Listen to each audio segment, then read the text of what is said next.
History is full of amazing stories and memorable people. But we don't care about them. No hits, deep tracks only. Some of the most influential people in the world have been completely overlooked or just plain forgotten. We're digging deep into the history books to bring you their stories. I'm Phil. And I'm Matt. We're not historians. We're just two guys who enjoy a great story and plenty of laughs. This is History's B-Side.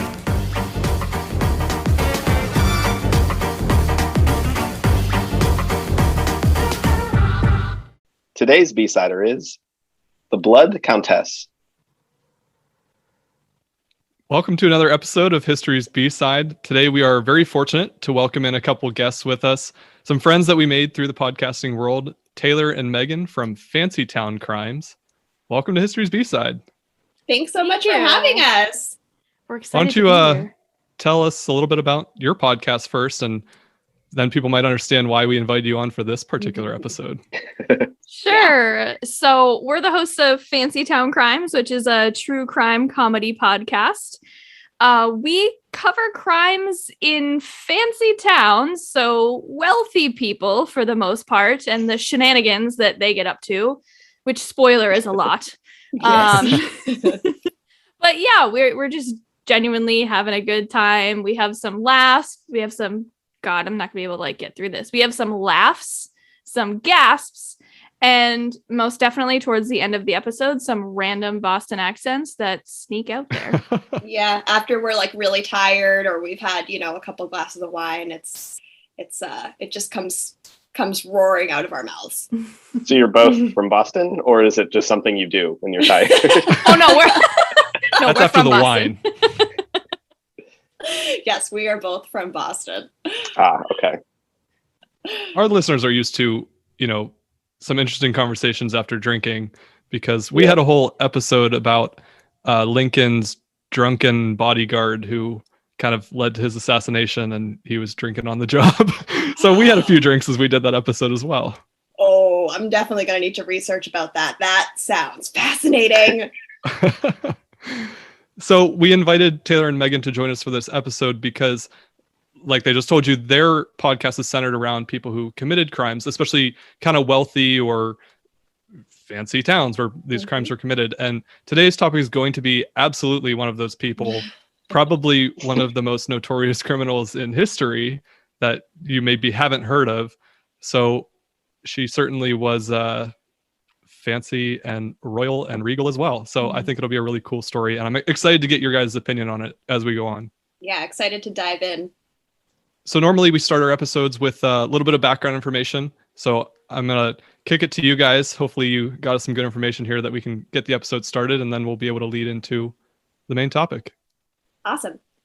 So we are heading back in time today, and also headed to Transylvania, which I honestly didn't know was a real place. I'm not gonna lie to you. Already my geography is learning. not the best. We're already look at guys. I learned something new today, and we're headed back in time to the late 1500s, early 1600s. So before we dive into background, we got to talk about drinks, because drinks are very important when discussing history. Mostly And crime. And crime. We second that. Because most people were drinking at some point in history a lot for medicinal purposes, as we will cover in this case. So according to some article that I found, the one and only true drink of Transylvania is palinka. So this is a brandy distilled from the mesh of basically every fruit imaginable, or some that you couldn't even think of. It was first written about back in 1332 as being consumed by King Charles I of Hungary. It is said that he and his wife, both suffering from arthritis, drank it for medicinal purposes. A likely story. Yeah, I'm sure they felt great afterwards. I'm sure that arthritis felt wonderful, because They were like, my arthritis is gone. It's a miracle. my So this limbs is are all basically numb. a 14th century jungle juice. Yes, essentially. Oh man. So it's said that if you would like to try Palinka, you should try pear Palinka aged for 5 years in small mulberry wood barrels, very specific. It is said to have a velvety smooth palate, rich and fruity aroma, and a liquid gold color. It sounds lovely. But you know what else sounds lovely? What Matt is going to tell us about, because it's about wine, and wine is important. Yes. So as our listeners know at this point, and your listeners are about to find out, I work in the wine industry. So I usually like to try when I can to find wines that go with our topics. In fact, we have an entire episode on champagne and what champagne itself went through during World War II. Sounds But like a today good I brought some... girls' night episode. Do it. Get some... That's what we were aiming for. Ladies' night at History's B-side. Ladies' night. We were like, we have a larger male fan base and we need to get to the ladies. So let's do a champagne episode. All about champagne and Nazis. Next what don't ladies love? Truly, we understand women. I have a really good idea, guys, for an Instagram live. Just saying. Get at me. Collaboration. I love that. So there's not a lot of Hungarian wine exported to the United States, but two of the more well-known versions are usually from an area called Tokai, which is spelled differently depending on where you're buying it from, but it's Tokaj, sometimes spelled with a Y at the end, or a JI at the end. And this is a region in Hungary that produces usually white or dessert wines, mostly from the grape Ferment, which is the main grape in the region. There's 5 other grapes that these wines can be made out of, but the focus is usually put on that one. The one I'm currently drinking for the episode is Tokai Ferment. It's a dry white wine, and this grape sometimes is made into this kind of minerally floral dry white wine. But there's also a much more highly regarded version called Tokai Azu, which is a very rich, almost honey-like sweet dessert wine. And the way they make these is they wait for this mold called botrytis to kind of take over the grapes on the vine. And this causes the grapes to shrivel up, and basically water evaporates through the skins. And you get these very concentrated grapes, which they turn into a dessert wine called Tokai Azu. And then there's a much more strong, pure version, which only uses these grapes called Essentia. And it's very expensive. My coworkers and boss were kind enough to lend me an open bottle that we have. This little bottle costs $200. What a flex. Oh my God. I mean, so it's pretty intense. And this is from 2008, but it's traditionally supposed to be drunk off of a pewter spoon. I'm not fancy, so I don't own any pewter spoons. So here we go with a tablespoon of it. And it's very sweet, but it's very good. Almost like a aged honey kind of situation. So do you think that the spoon would make it taste better? Do we need to do a taste comparison between glass or spoon? That's the idea. I don't know enough about it to tell you why it's supposed to be silver pewter. But go ahead and try the taste test. We've done it. Spoon. Yeah. Speaking of fancy town crimes, he's literally drinking out of a silver spoon right now. Exactly. Well, no, but I literally am sitting here drinking Wachusett blueberry like a fool. Yeah, guys, we really should have thought ahead. We really should have flown out and recorded this at Matt's house so we all could have had our silver spoon wine. I'm disappointed. Future episode ideas. Yeah, I'm a little annoyed that you guys are talking about these Hungarian drinks, and even though we're recording from, I think, 3 different states right now, why didn't you share with the rest of us? Gosh. You could have mailed it. I know. What the heck? Phil, I bought you a bottle of champagne for our champagne episode, so I think I'm good. So clearly you could have done it for this episode as well. I could have. I'm stuck with my lovely Hungarian Kentucky bourbon. Hungarian bourbon. Yes. Love that. Oh, that is excellent. Thank you for covering that wine. That's so fun to have like a wine expert actually talking about wine in that way, because I like to pretend I'm a wine expert and just talk about like random wine things, but I mean, I'm in no way a complete expert, and that's kind of the nice thing about working in the wine industry is that it's so vast that you're always a student, and that kind of peels some of the ego away for some people. There's some people that love to be mean about it, but I'm sure. Wonderful. Well, should we jump into the background of Transylvania and Hungary and all of that good stuff? I think we yeah, shall. let's do it. Speaking Okie of not being an expert, let's get into our research. Yeah. Let me show you what I learned today, guys. Let me tell you what I copy and pasted off the internet. Yes, exactly. Here we go. So, the Kingdom of Hungary was a monarchy in Central Europe that existed from the Middle Ages into the 20th century, from 1000 to 1946. Okay, 1946 doesn't sound that long ago, and that's like seems alarming to me. So, the state called the Principality of Transylvania, I'm doing air quotes, there's no air quotes in my work, but it feels like it needs it, was formed in the eastern part of the Kingdom of Hungary following its partition into 3 parts in 1541. So, until 1691, Transylvania was ruled by Uno Trium Nutrium. That, I assume, is Latin. The 3 states... the 3 state constituting socio. Do you want me to read that part? My brain doesn't want to work. Apparently, I'm like words are on this page and I can't read them. Go ahead. You're Megan. like me, Taylor. You can read that paragraph, Megan. All right. So this is feeling like a group project. So until 1691, Transylvania was ruled by Unio Trium Nationi. Oh my God, Taylor, this is hard. Nationum. Sounds like a spell. Jesus. Nationum. Now you see why I put pronunciation guides in my notes. Yeah. The 3 state constituting socio-ethnical entities termed nations, consisting of the Hungarian nobility, the Saxon urban settlers, and the peasant soldiers, while a significant part of the general population consisted of Orthodox Romanians, remained deprived of any civil and political rights. So the Principality of Transylvania was a semi-independent state ruled primarily by Hungarian princes.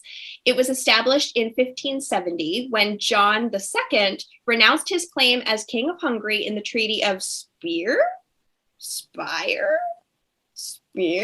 I don't know, to become a Transylvanian prince, which like literally sounds like a vampire. AKA Dracula. Yes. So the treaty also recognized that the Principality of Transylvania belongs to the Kingdom of Hungary in the sense of public law. Take that for what you will, because I don't know what that means. Okay.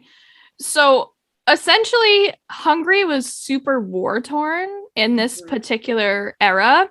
And there was a lot of dividing up of land and people fighting over small amounts of land.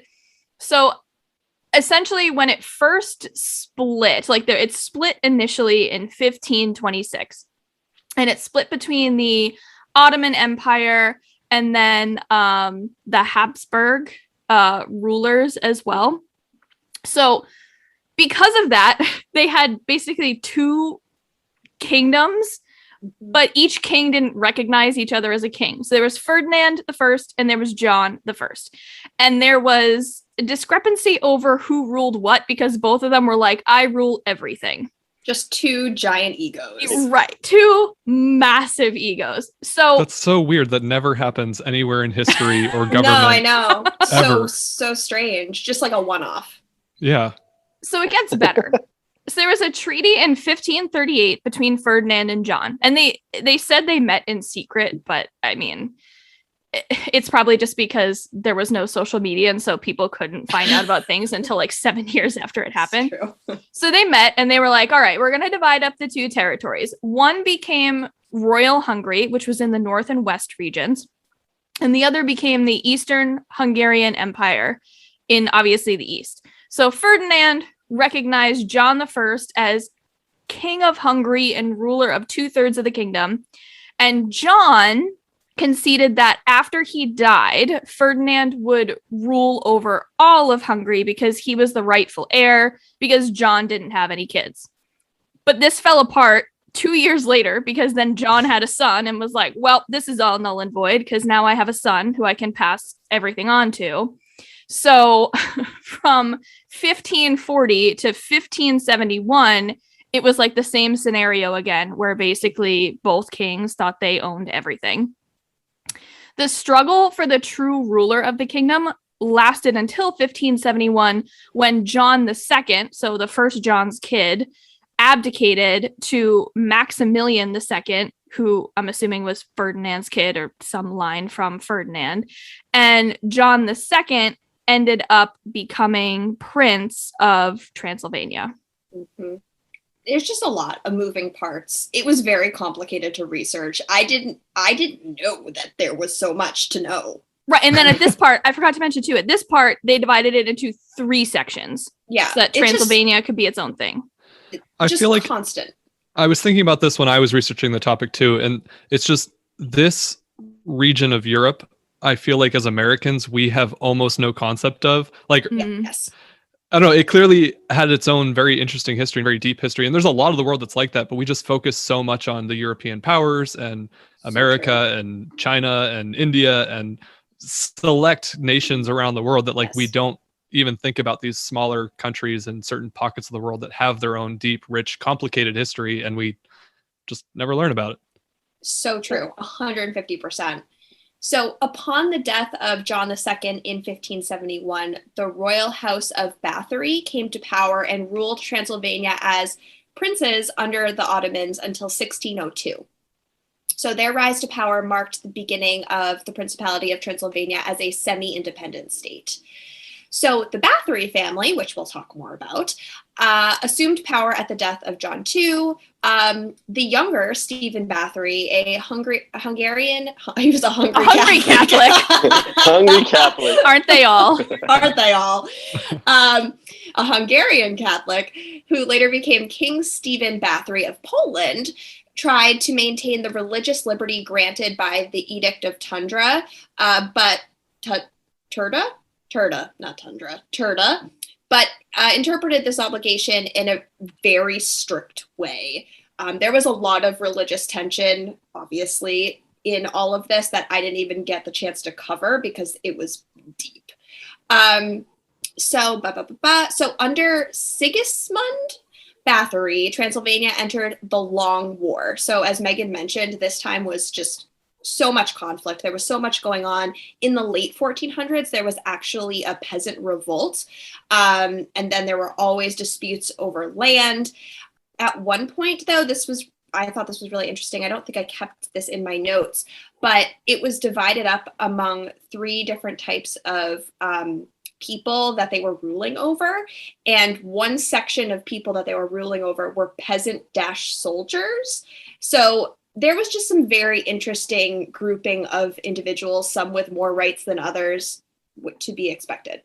Probably like a serf class that was just conscripted into military service, Exactly. whether they wanted to or not.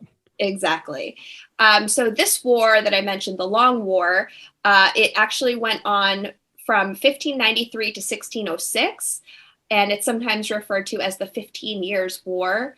It began as a Christian alliance against the Turks and became a 4-sided conflict in Transylvania involving the Transylvanians, Habsburgs, Ottomans, and Romanian voivode of Wallachia, whatever that means, because I can't read anything. But anyway, it was a 4-sided conflict in Transylvania, and they were just constantly at war. So that's kind of some background on the area at this time, which I feel like gives some background to what we're about to learn about next. Oh, and before we do that, let me tell you about some legends, because that's fun.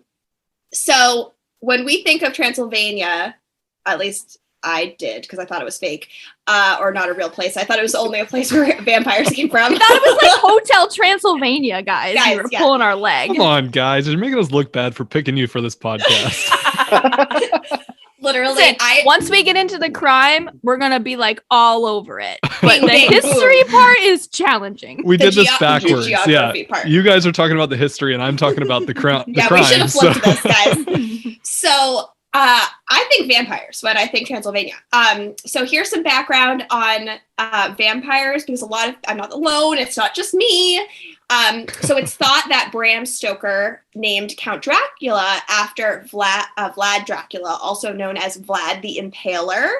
So Vlad the Impaler was born in Transylvania. He ruled in Romania on and off from 1456 to 1462, so a little bit before the time period that we're talking about. So some historians describe him as a just, yet pretty cruel ruler who fought off the Ottoman Empire. He earned his nickname because his favorite way to kill enemies was to impale them. Not exactly the nickname I would want, but sure. So according to legend, Vlad Dracula, or Vlad the Impaler, enjoyed dining amidst his dying victims and dipping bread in their blood. Oh, no. Yeah, oh, no.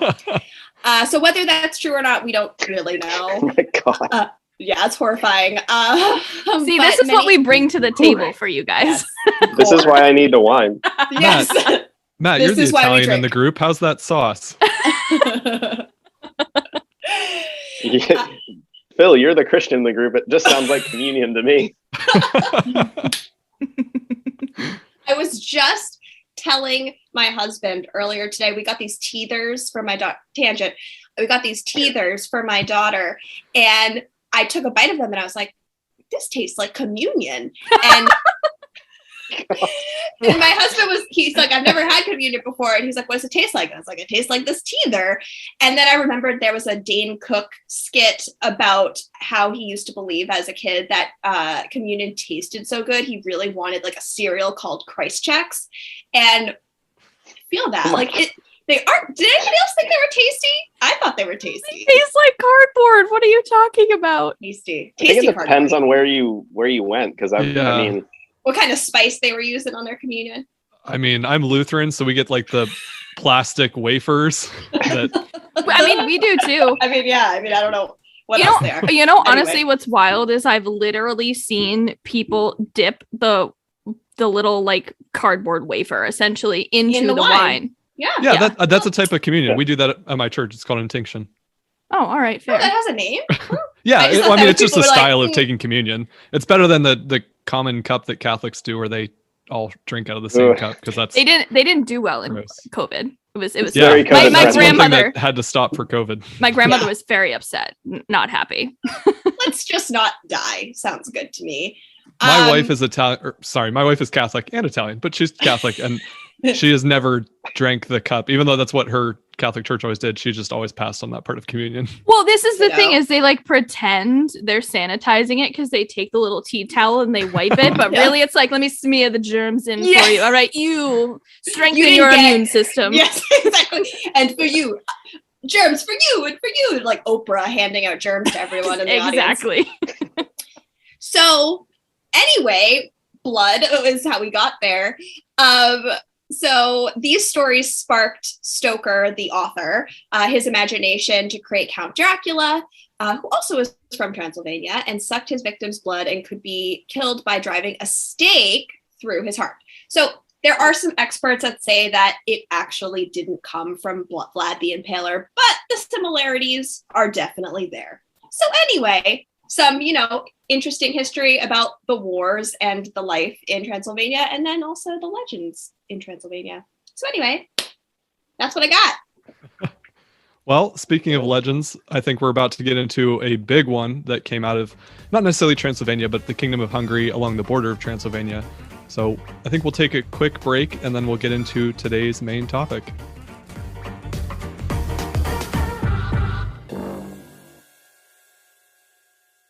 Matt, you like coffee, right? I love coffee. Would you ever want to buy me a coffee? Anytime, Phil.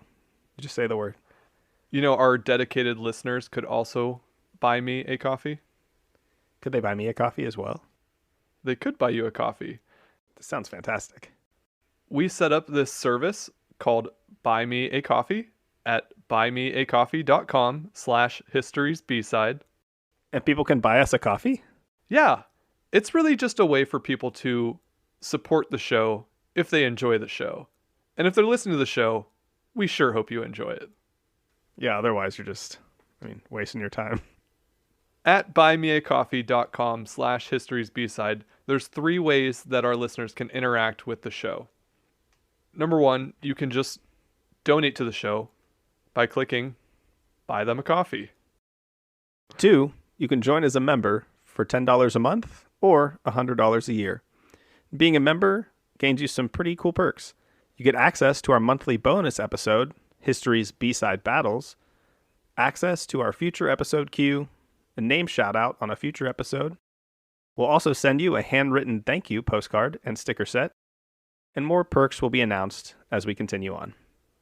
There's also some different extras that people can get on our Buy Me a Coffee website.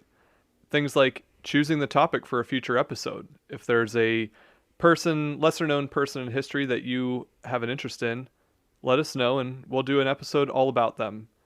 You can also buy sets of custom postcards, sticker sets, and future merchandise that we add on there as well. Or you can draft your own advertisement script and we will promote whatever you want in a segment like this. The website again is buymeacoffee.com/historiesbside. Matt? Yeah. You owe me a coffee. Oh. Do I get a coffee too? You're buying. All right.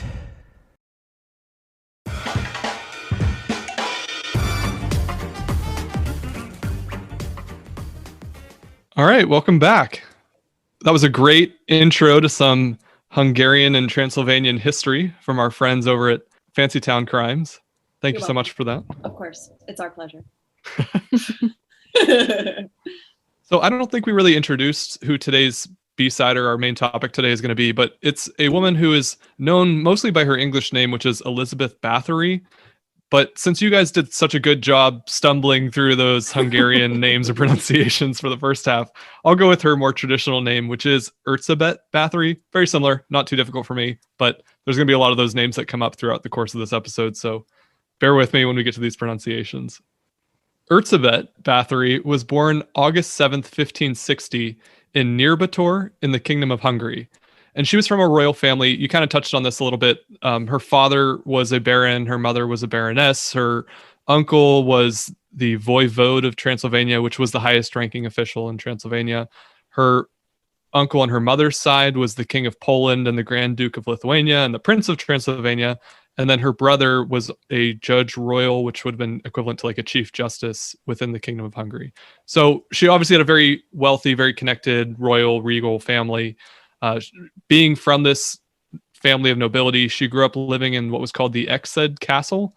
This provided her opportunities of wealth, education, and a high social rank. So she was taught to read and speak Latin, Hungarian, German, and Greek. So can we guess right now that this woman does all these horrible things and gets no penalty for it because of how rich and high-ranking she is? What would make you say that, Megan? That never happens to rich people. Nothing, but you know. I haven't talked about any horrible things yet. Why are you assuming she's going to do horrible things? Fair, my apologies. Apologies. She's you're a prolific her. gardener. Yeah, you're accusing her of getting off from crime she has not yet committed. But yeah, she's from this wealthy family, obviously. So obviously she's from a position of privilege. As a child, though, she suffered from seizures, and this was diagnosed as a quote unquote falling sickness. That's what it was called. It was probably epilepsy, but that wasn't really like a diagnosis or a disease then, at least by the name. This disease was probably caused by her parents' inbreeding, which was very common among royal people. For more information on inbreeding, please see our episode on ancient Egypt, because there's a lot of that going on in that one too. So a common cure for this falling sickness would have been for them to rub the blood of non-sufferers, people who didn't have falling sickness, onto the lips of someone with the disease. My favorite thing about like this time period is that they were just like, let's try this. See if this works. That's how you learn. Yeah. They needed to get this some of actually that. works though. It's a cure for COVID, I think. I think they needed to get some of that alcohol from the beginning of the episode. Clearly, That probably would have done better. That probably would have been the better solution. So this cure, this rubbing blood on her lips, possibly played a role in influencing some of the crueler behaviors that we will see later in her life, since you kind of teased that already. But there's no real evidence to this. That was really just speculation. Other potential connections to her future violent behavior would stem from her witnessing brutal punishment of servants by her family, especially her parents, as well as this idea that she may have been taught Satanism and witchcraft. Again, that's all speculation. There's not really any basis of fact in that. At age 10, Erzsébet was betrothed to Count Ferenc Nadezhdy. I don't know if I said that right. Count Ferenc Nadezhdy? Something like that. If you say it confidently, it's always right. Then it's right. Yeah. Count Ferenc Nadezhdy. Yep, there you go. Right, correct. Anyway, she was 10 years old, engaged, betrothed to be married to a man who was only 4 years older than her. So not that gross considering what we know about history. He was about 14 at the time. Their arrangement was political. The Nadezhdy family was also very wealthy, almost equivalent in wealth to the Báthory family, but the Báthory family had been around much longer. They were of higher social standing. So actually, when they would eventually get married, Count Ferenc took the last name Báthory, which is very progressive for Feminism. 2021. Oh, look at this feminist Nasdusty or whatever her name is. Nasdusty. Count Ferenc Nasty. That's what we'll call She's him. nasty. They got married on May 8th, 1575. So she was about 15 years old at the time that they got married. And as a wedding gift, the Nadezhdy parents gave them Kashitska Castle. Gonna go with that. It was a wedding gift. So that's a great wedding gift. And this is where I need to put that on my Where's my registry. I need to put it on my registry. Yeah. Sorry, Megan, I'm not getting a castle. Or maybe I'll just get you a little tiny piece of land in some country like And Lord Philip has. I'll plant a tree for my Sky Kingdom. Mm-hmm. Well, the castle comes from your in-laws, I think, because it was her husband's parents. So yeah, not to throw your in-laws, who I clearly have never met before, under the bus here, but they need to buy you a castle. Step up your game. Amazing. This Kashitska castle would be where Elizabeth would live the rest of her life. And it's actually still standing near the village of Kashitska, which is in modern-day Slovakia. It is rumored that Erzsébet gave birth to a child at age 13, which was prior to her marriage to Count Ferenc. Supposedly, this child had been fathered by a peasant boy and then given to a family friend in a nearby town. But this rumor wasn't really known until after her death. So whether or not this is actually true is another thing that's just kind of disputed about her life. Again, Can you imagine having a kid at 13? I had a kid at 30, and that was like, whoa. Matt, what's the common refrain from our podcast? It was the times. It's true. It was the times. You know? I mean, she was only going to live for another, 2 years. 6 years. Yeah, she needs to hurry up and have babies. This is another thing, though, that it's kind of disputed about her history. That it's just kind of when we get into these people that lived, what are we now, 500 years ago, 400 years ago, it's hard to know how much of it is actually true and what's not. And that's going to be a theme pretty much throughout the rest of this episode, is how much of this is actually true. As for Erzsébet and Count Ferenc, they had 5 children of their own, 3 daughters and 2 sons, possibly 2 other kids that died in infancy. All the records on this are, of course, very fuzzy. And going along with it was the times, a lot of kids didn't make it that early on. It's kind of amazing that they would have only potentially lost 2 kids. Yeah, that's true. Yeah. So in 1578, my voice is going. Uh-oh, he's losing it. Another sip of my Hungarian bourbon. Well, it'll for medicinal purposes. Right. Franz Daniels. Did you say Franz Daniels? Did. Oh, that's I'm going to great. cut that That's and put too it good. into the earlier part of the episode. So in 1578, Count Ferenc became the chief commander of the Hungarian army. He led them to war against the Ottoman Empire and thus was away from home for much of their marriage. While he was gone, Elizabeth managed their estate, which really involved tons of castles and small villages and property, like houses on their property. So it was a pretty expansive amount of land that she was kind of in charge of just because he was away with the army. He would eventually die while in battle in 1604 at the age of 48. In the last years of his life, he suffered from severe pains in his legs and was virtually disabled. But his cause of death is attributed to this mysterious illness and not some kind of battle incident. Apparently, he just eventually keeled over and died on the battlefield. Well, he was 48. I mean, back then, like, he's ancient. He was practically like, 200 years old. I don't know, in dog years. His death left all of his property and possessions to Erzsébet, which made her a wealthy and powerful countess still within the Kingdom of Hungary. And this is where it's going to be important to note, as you kind of touched on in the first half of the episode, was that Transylvania was an independent territory at this time. It was separate from the Kingdom of Hungary, but it was desired by the King of Hungary. They wanted to take over Transylvania to kind of expand their empire. Now, the Báthory estate was the combination, it was enormous. It was a combination of the Báthory and the Nászedy lands, and it became a strategic focus of the Kingdom of Hungary at this point. Her property was located within the confines of the Kingdom of Hungary, but it stretched from the eastern all the way to the southwestern border, which was along the Transylvanian territory. This, and it was combined with the fact that her family had so much power in Transylvania, made her a target of political attack by the Kingdom of Hungary. They wanted to take over her property so that they could expand then into Transylvania to expand their empire. Around the time of Count Ferenc's death, rumors began to spread regarding Erzsébet Báthory torturing and killing a number of young girls. And this is the point of our podcast where we don't really ever do this, but I'm going to include a trigger warning just for this section here because it deserves it. Yeah. While we've talked about a variety of gruesome things on History's B-side, this one is a little bit gross. And I don't know, it just makes me uncomfortable to think about that these rumors happened to relatively young girls. So Erzsébet Báthory's victims mostly ranged in age from 10 to 14, and almost entirely girls. The rumors suggested that before he died, Count Ferenc had taught Erzsébet torture methods that he had learned through military life, but after his death, her practices became much more extreme. Some of these methods involved jamming pins and needles underneath the fingernails of her victims. Sometimes she tied them down, coated them with honey, and left them to be attacked by bees and ants. That actually sounds similar. Have you ever heard of scapism? No. No, but now I'm afraid. I know, right?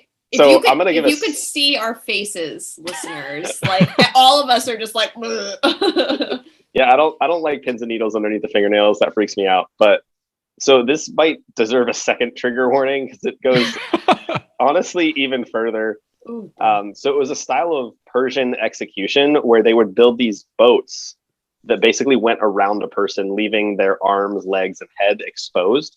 And then they would put the person inside the two boats and put them on top of each other. So it was kind of like an enclosure for the body. But before they did this, they would cover the person in milk and honey. And then once in the boat, would force feed the person milk and honey and then push them out into a swamp or a lake or a bog. And the idea was that the force-fed milk and honey would cause the person to digest and eventually defecate. Oh. And then the other milk and honey covered them, leading to basically a bug infestation on their body, on their head, on their face and arms. And they would stay out in the bog until they were dead. And then they would bring the body back in and display it in whatever form it still was in. So you're welcome for that. I could have gone my whole life without knowing that. And now I'm going to cry myself to sleep tonight. So my question is, who comes up with this? Like that Persians. Like what kind of person is like, you know what? I got a good idea. Like whose imagination does, like, this is someone who wanted to be a serial killer and they're like, you know what I can do? I can do it legally by just suggesting this is how we do it. Yeah. It's execution. Are you insinuating that capital punishment is equal to serial killers? Oh, am I? I don't know. You guys might have to cut this. You might lose some listeners. This honestly sounds like a Cards Against Humanity card. Scapism? Yeah. Just Like one of the ones you have to Pixelated Google before you scaphism. play it. 100%. Bees? Yuck. Because there's honey. How did you? How? I don't know did you why I come know that. across that. Yeah. That's a good. I'm gonna be honest. I don't. It doesn't make me look good, but A bunch of late night Numbers. clicking around on Urban Dictionary led Reddit. a all young Reddit. Matt. Yeah. All of If- our if FBI you guys agents are are- like, get off that.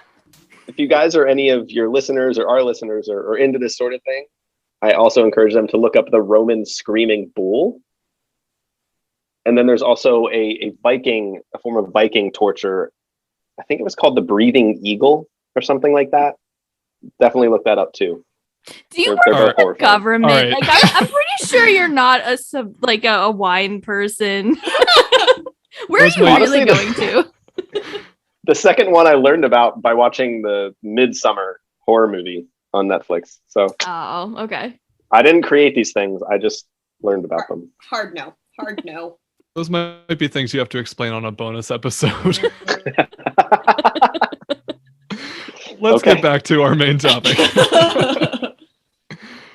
So some of her other torture methods, which More are, torture. I don't think as bad as scaphism, but still pretty bad. Still not good. Yeah. Yeah, involved cutting her victims' noses and lips, whipping them with stinging nettles, burning them with hot tongs, stripping them naked and forcing them into deadly ice baths. And this one is particularly odd, but biting or burning her victims' flesh, particularly their shoulders, breasts, and genitals. And there's one story that just talks about the fact that she made one girl cook and eat her own flesh before Báthory would actually kill her. Nope. Nope. Yeah. Nope.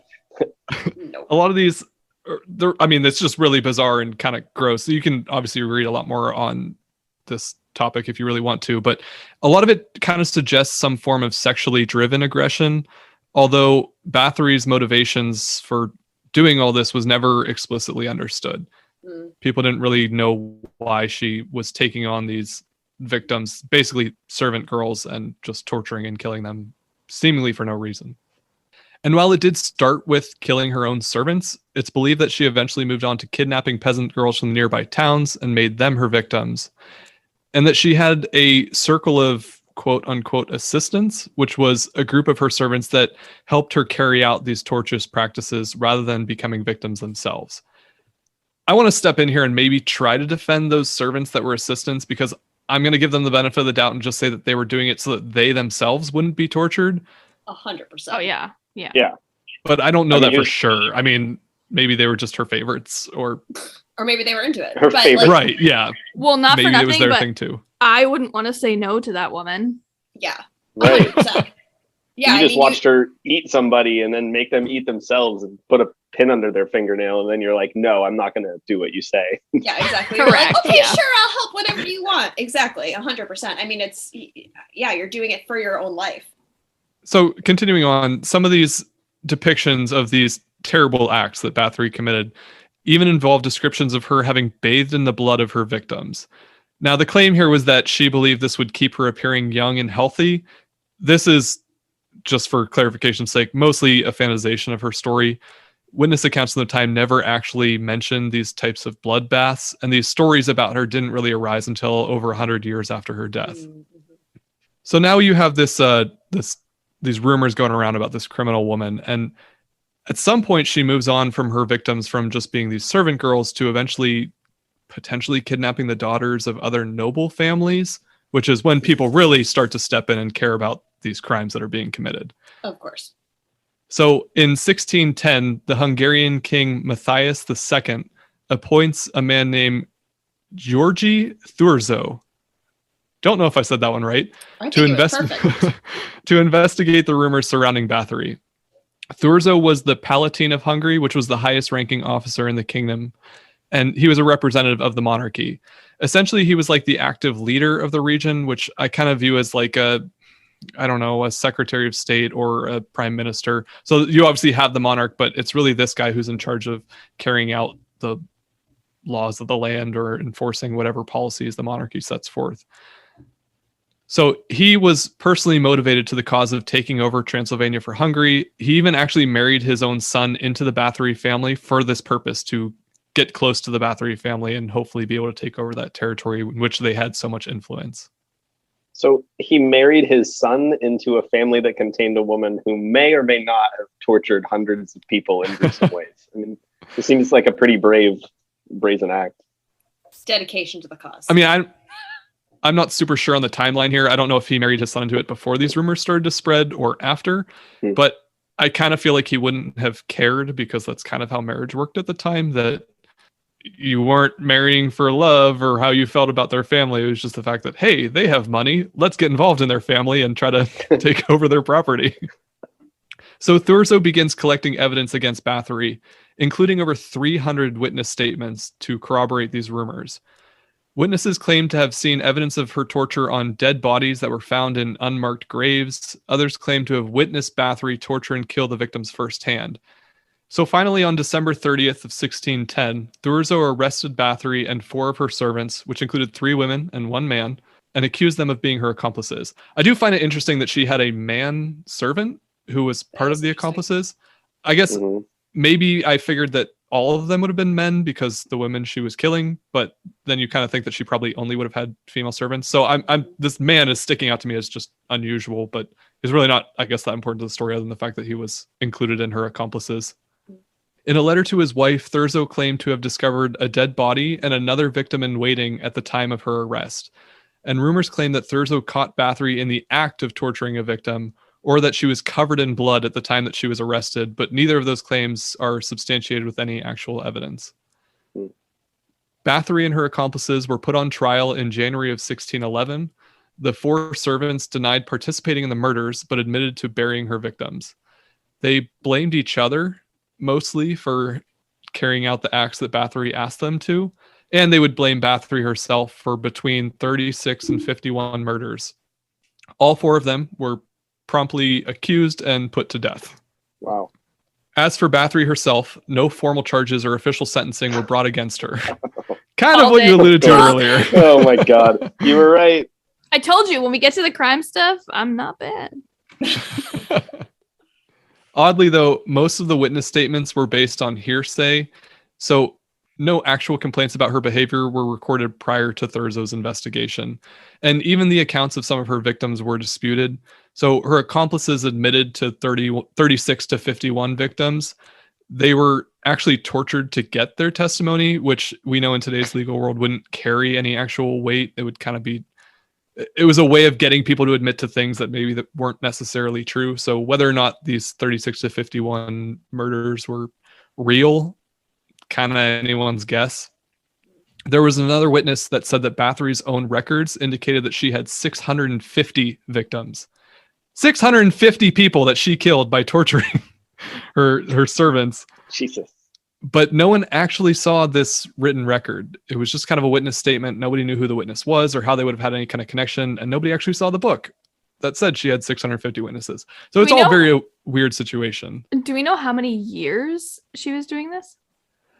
Well, so most of her tortures, at least according to when the rumors started, didn't really occur until the early 1600s, like 1602 to 1604, around the time that her husband died. Mm-hmm. So she was arrested in 1610. Sounds like it all happened within probably 5 to 8, maybe 10 years. I don't know. That's a busy schedule. Right?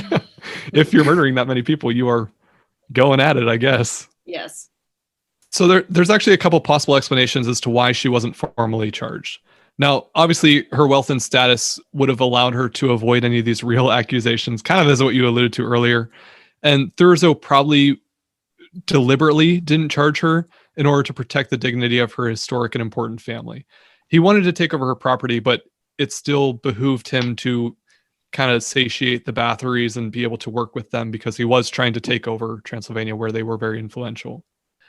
It's also possible that the reason she wasn't charged is because she didn't actually murder anyone. It's all stems from this whole political accusation type thing. Like it made sense for him to try to build up a case that might not have been real so that he could get her out of the picture, take over her property, and eventually move into Transylvania. So whether or not she actually committed these murders might have been just a complete fabrication of Thurzo getting these witness statements. Mm-hmm. I was going to ask that just a second ago when you said that they were interested in taking over Hungary, like how much of this was politically motivated. Yeah. Right. That's just, it's impossible to tell from our standpoint, because this was 400 years ago, but at the time, without having, a 24-hour media like we have in America today, nobody would actually know whether this was true or not. And it is kind of interesting, the thing that you said earlier too, about how he had his son marry into the Báthory family. And then it was like, oh, looks like she's murdering people and she has tons of money. So like, let's, we won't charge you, but we'll, what we do to you next, kind of put you away. And look, I have all this money. That's weird. How did that happen? Yeah, definitely some conflicts of interest. Should we call them? I would say, yes. I found it interesting that there were also a couple explanations, I guess, for what may have been perceived as torture. So Báthory believed in and brought to her castle different foreign healers who used a lot of what we would call experimental or holistic treatments on her servants. So we mentioned that she might have been involved in witchcraft from a young age, and she brought in these foreign healers who were using things like witchcraft potentially as healing treatments. So they did things like bloodletting, which wasn't necessarily from leeches. That could have been from just cutting someone with a knife and letting some blood out before trying to heal the wound. They would also do similar things for lancing boils or using stinging nettles and freezing as potential cures for ailments, things like smallpox, typhus, and the bubonic plague, which were all very prevalent inside this region at this time in history. So a lot of these could have actually explained what was perceived as torture, even if it was actually some form of attempt at healing. So many questions. Yeah. Like, were you treated at a hospital or tortured? We can't tell. Why not both? So rather than being charged or sentenced for murder, Báthory was confined in her home. It was basically early 17th century house arrest. Thurzo wrote that Báthory was locked in a brick room, but documents from visiting priests state that she actually had free reign throughout her castle. Regardless, house arrest didn't fare very well for her. Within 3 years, she became ill and she was found dead on August 21st, 1614.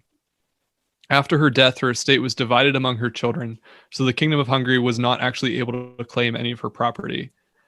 It's believed that she was buried in the Báthory family crypt at the Erzsébet castle where she was born, but there's no marking of her grave, and it's actually unknown where her body might be found today, which kind of just seems like a product of history, but also a little bit odd if we're viewing this as like this weird, creepy person in history that we don't know where they're buried.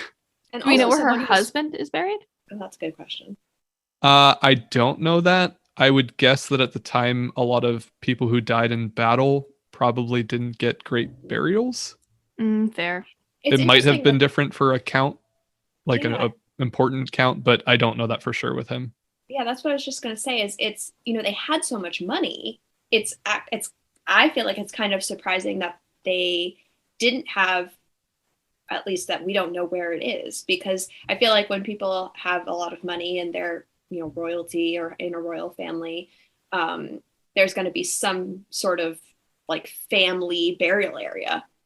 Right. And that's what the Báthory crypt was, but it's odd that she didn't have like a grave marking there. Yeah. Like other members of the family would have had that, but not for some reason Erzsébet Báthory. I wonder if they were trying to hide it from like vandals. I mean, that could be true. It could be that if she was actually accused of these things, that the Báthory family maybe had some shame from that and they didn't want to necessarily include her in their history. Although I'm just speaking here that I didn't find any indication of that in anything that I read. Mm-hmm. Fascinating. So I guess we'll talk a little bit about her legacy, since that's kind of what we're getting into now. Much of the legends and the infamy about Erzsébet Báthory stems from what's a book called Tragica Historia, which was written by a Jesuit scholar named Laszlo Turosi. And this was the first printed work of her story. It was published in 1729, which was 115 years after her death. So take that for what you will. He wrote Báthory as this serial murderous madwoman who bathed in her virgin victims' blood and just to do it to retain their beauty and youth. When written accounts of these witness statements were finally published in 1765, so 36 years later, they actually greatly conflicted with what Turosi's fantasized account said. So I don't know how much we really believe this fantasy version of the evil serial killer madwoman. Yeah. This sounds like when something happens in my classroom and then a student goes home and is like, oh my God, guess what happened? Like this horrible, tragic thing. And then I get an email from a parent that's like, how could you crucify my child in the middle of class? And it's like, wait a second. This got really out of hand very quickly. That's not what happened. You don't happen to teach 10 to 14-year-old girls, do you? Uh-oh. I mean, ironically, it's 14 to 18. Erzsébet Báthory 2.0. My employer's gonna love that. So, as Báthory's legend grew throughout history, she began to be associated with some of the most famous vampires of fiction. It's thought that her quote-unquote drinking blood was in part an inspiration for Bram Stoker's Dracula. This is believed to be inaccurate, though. Stoker was likely aware of Báthory's story, but she was in no way connected to his actual drafting of the character Dracula. However, she does appear as an important character in the book Dracula the Undead, which is a sequel to Bram Stoker's novel, which was written by his great-grandnephew, Dacre Stoker? Spelled D-A-C-R-E. I don't know how to pronounce it, but it's a super cool name, and I'm probably going to steal it someday. Yeah, that's a really cool name. I should learn how to pronounce it first, but that's a really cool name. I feel like it's Dacre. Dacre? Dacre, like with just a little... It could be Dacre too, because that's how you spell acre. Well, in any case, Mr. Stoker portrayed Erzsébet Báthory as Dracula's cousin in this book. Ooh. Not the original Dracula, of course. This was written by Bram Stoker's great-grandnephew. Regardless, if it is true that she murdered up to 650 victims, it would make her, as she is currently known as, history's most prolific female serial killer. So, what do you guys think? Innocent or guilty?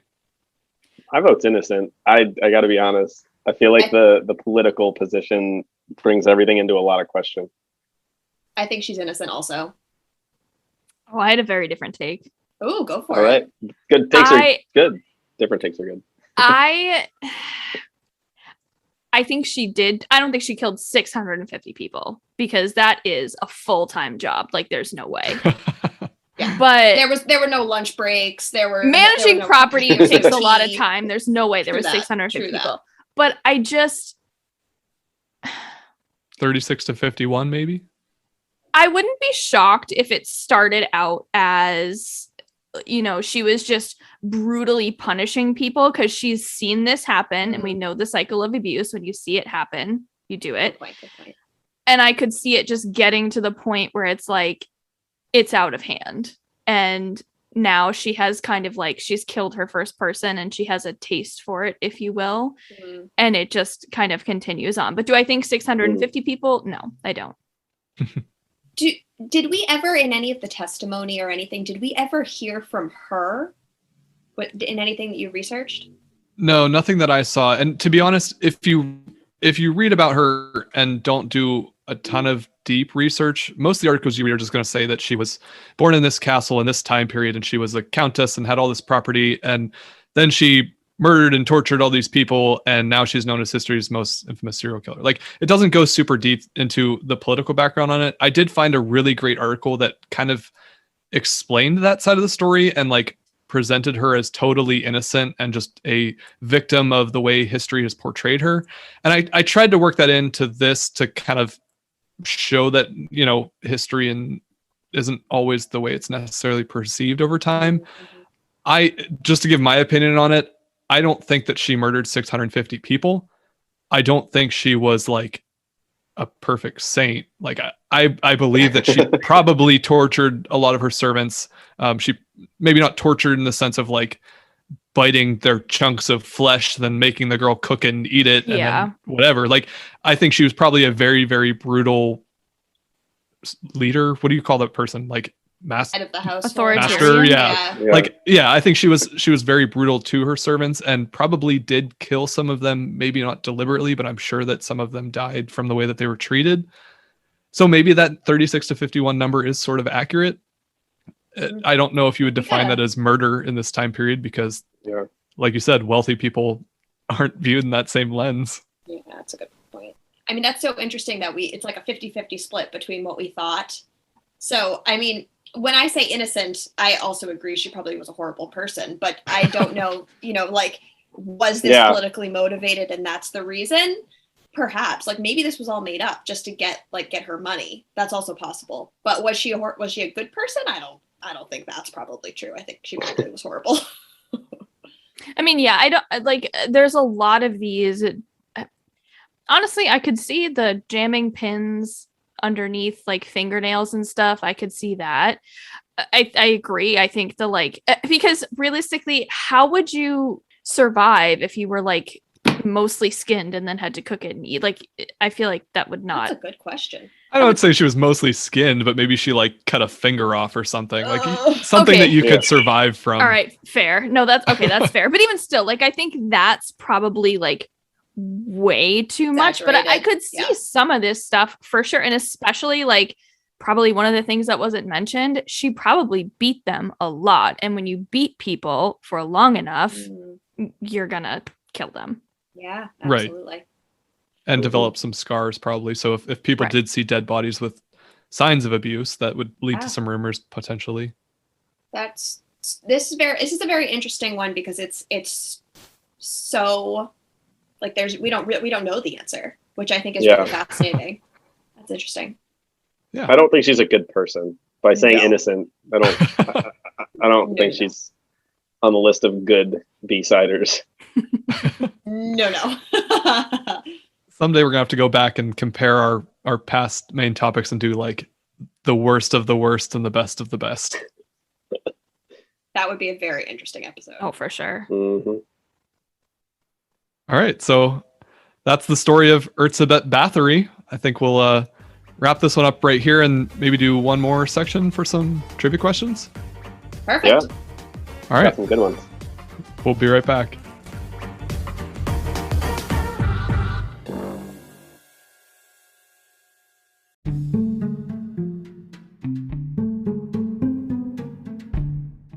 Hi, I'm Megan. And I'm Taylor. And we're the hosts of Fancy Town Crimes. Two best friends that cover the horrible. He's doing that like horror movie crawl that people do, when they like crawl. No. Like super creepy. And sometimes silly crimes that happen in wealthy towns. He was naked with a mask and a tube sock. Reality has left the building. Don't let us fool you though. We're middle-class broads poking fun at the rich. So join us for some laughs and gasps as we unpack the crimes of the upper crust. Check out our antics on Apple Podcast, Spotify, or wherever you get your podcasts.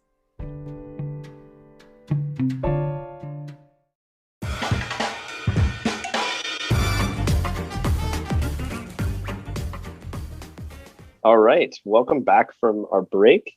As our listeners know, and the Fancy Town Crimes listeners will get to experience, we like to end every episode with a fun short quiz for our host for the day, just to see what he's learned in his research and also to give our listeners a chance to test their own historical knowledge and have a little bit of fun while they're at it. How do you feel about your quiz today, Phil? Not great. No, not good at all. I read a lot about Elizabeth Báthory, but not very much about, Hungary in the 15th, 16th century, since I knew that we were going to have Taylor and Megan covering that for us. So yeah, we'll see. I have no idea what you're going to ask, and I think it's going to go poorly. I generally hope for one. If I can get one right, then I'll be happy with how this went. Can we do a retake? What do you mean? Yeah. No, I'm like, if you don't do well, we do a retake. Oh. That's a bad teacher joke. I'm really sorry, guys. I was like, did we do something wrong? No. So for your first question, and I think possibly the easiest one I have to ask at least. Great. What organization listing her death count at more than 600 recognizes Elizabeth Báthory as the world's most prolific serial killer and the most prolific murderer of the Western world? I think I know this one. Wow. Is it the Guinness Book of World Records? It is. I told you. See, you got one.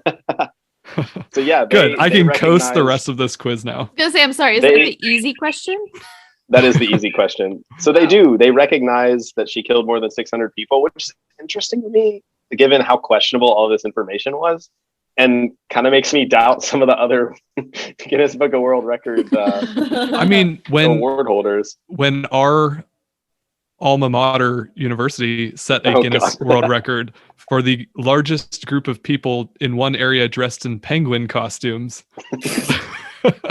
they sent like a representative out to count them and check and verify it. So it is kind of odd that they, include her in this with sort of unverifiable murders. Do you think a 16th century Guinness World Records representative went to Elizabeth Bathory's hearing? It's possible. Guinness was around then, weren't they? When was Guinness founded? I don't think Guinness World Records is from the beer. I have no way. Yes, it is. It actually is. Oh, is it really? Seriously? Yeah, no, Oh my they gosh. started. The reason they started publishing the Guinness World Record book was because it was like a tool to settle bar disputes when people were sitting in pubs drinking Wow. Guinness. Yeah, and they figured it was a way to encourage continued drinking of their beer, drinking more beer, because people would hang out in the bars longer and have these conversations, or just read something in the book that was interesting and have long conversations about it. Dude, that's Guinness? a future Same company. episode. Yeah, that's really interesting. Guinness- That's awesome. It sadly was founded in 1759. Friends. Darn it! And she comes in with the facts. Bring in, I am throwing Irish. facts. Come on, Megan. I am Irish after all. I mean, Well, one of you two ladies Gotta needs stick to up get for to you. work so you can break this Guinness record and we can verify that it's real. Jesus. All right. You're gonna get them both fired. Maybe we'll work on a different one.